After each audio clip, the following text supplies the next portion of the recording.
Hello मेरी YouTube family, कैसे हैं आप लोग। आज मैं जा रही हूँ छठ पूजा के लिए मम्मी जी के पास में, और पूरा ब्लॉग में दिखाऊंगी आप लोगों को कैसे पूजा होती है। ये मैं पहुँच गई मम्मी जी के सोसाइटी में, तो मैं डायरेक्ट पूजा से ही दिखाऊंगी क्योंकि ब्लॉग बहुत बड़ा हो जाता है। ये देखिए, ये छठी मैया हैं और मम्मी जी ने पूरा इंतज़ाम किया है, पूजा करने बैठी हैं वो। तो चलिए देखते हैं मम्मी जी कैसे कैसे सारा पूजा करती हैं।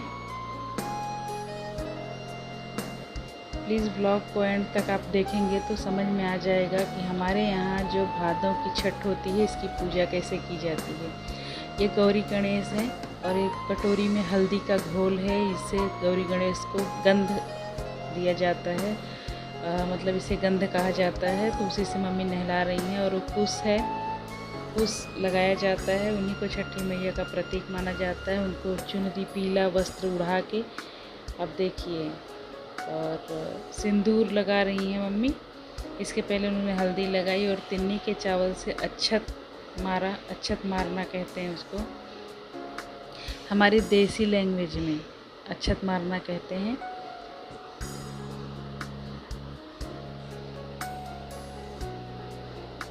और एक गौरी गणेश को भी सिंदूर।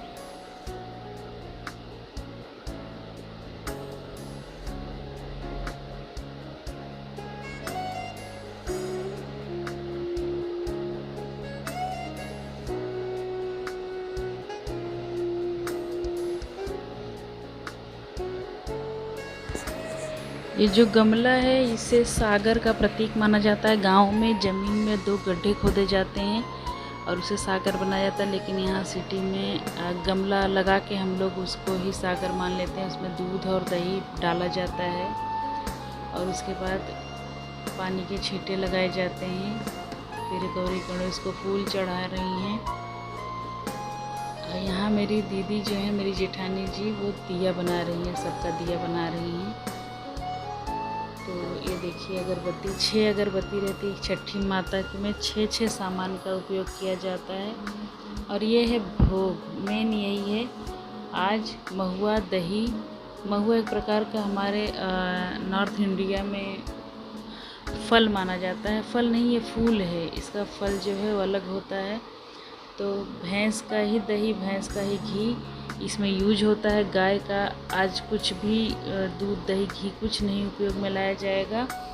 और यही है, इसी का तिन्नी का चावल जो तालाब के ऊपर पैदा होता है चावल, वो है। और दही और महुआ, इसका भोग लगाया जाए। 6 पत्तल में भोग लगता है और भैंस के घी का दिया जलता है। मेन विशेषता आज इसे हल छठी व्रत कहते हैं। हल छठी व्रत इसलिए कहते हैं कि जो हल से जोता गया जहाँ भी होगा वो चीज़ नहीं खाया जाएगा। ज़मीन का, तालाब का चीज़ खा सकते हैं। तो मम्मी जी की पूजा हो गई संपन्न। अब जल छोड़ के हो जाएगा इनका।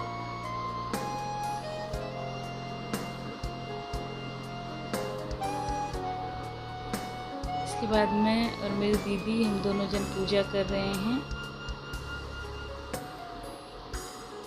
मम्मी जी बगल हो गई हैं। अब हम लोग जब पूजा कर लेंगे, क्योंकि लेट बहुत हो रहा था और धूप होती जा रही थी, तो हम लोग साथ में पूजा कर रहे हैं।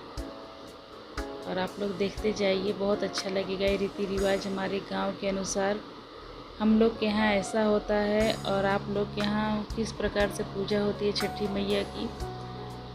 तो कई महीनों में कई प्रकार से छठी मैया की पूजा होती है।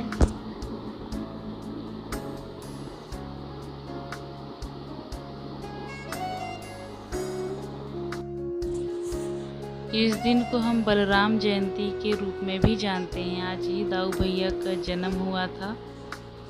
और ये व्रत जो है पुत्रदा है, बहुत सारी इच्छाओं को पूरा करने वाला होता है, क्योंकि छठी मैया बहुत शक्तिशाली हैं।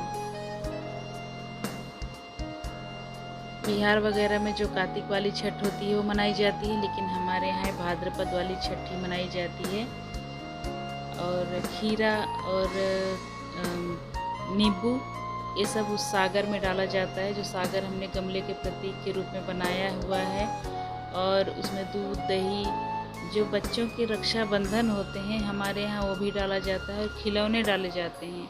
वो पूरा ऊपर तक दूध दही से भर दिया जाता है और उसमें खिलौने हो गए, फल फ्रूट हो गए, डाले जाते हैं। यहाँ पर मम्मी बता रही हैं 6 पत्तल का भोग मैं अपना लगा रही हूँ, दीदी जी लगा के गई।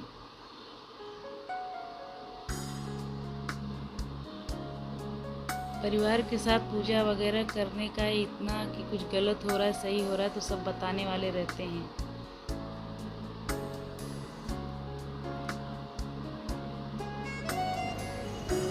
अब हो रही है कथा। पूजन के बाद में जो घर की बुजुर्ग महिलाएं तो जो सबसे बड़ी होती हैं वो कथा कहती हैं, बाकी सब सुनते हैं। तो मम्मी जी कथा कह रही हैं। इसे गांव में कीसा कहा जाता है, किस्सा हुआ ऐसा कह के इसे कहा जाता है। और हो गया हम लोग। इसके बाद जो कुछ इसमें गमले में लगाया गया है, जो सागर में लगाया जाता है, वो छठी मैया की जटा के रूप में उसे माना जाता है। और उसमें एक ही हाथ से गट्ठी लगानी होती है, गांठ लगाई जाती है।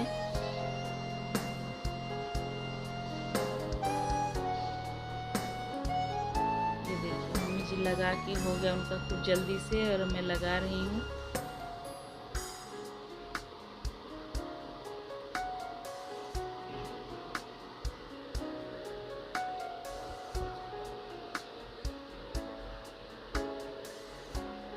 मम्मी जी की पूजा हो गई ख़त्म और पैर छू के जा रही हैं।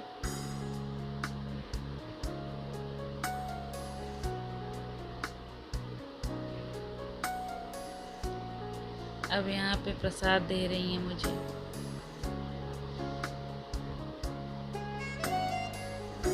ये प्रसाद मैंने उनको दिया। ऐसे ही अपना अपना चढ़ाया हुआ प्रसाद एक दूसरे में दिया जाता है।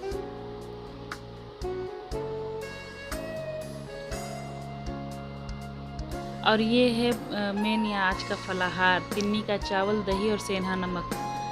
अब मैं ब्लॉग का एंड कर रही हूँ। धूप बहुत ज़्यादा थी, मैं आ गई हूँ। तो मिलते हैं किसी अगले ब्लॉग में इसी प्यार दुलार के साथ। नमस्ते।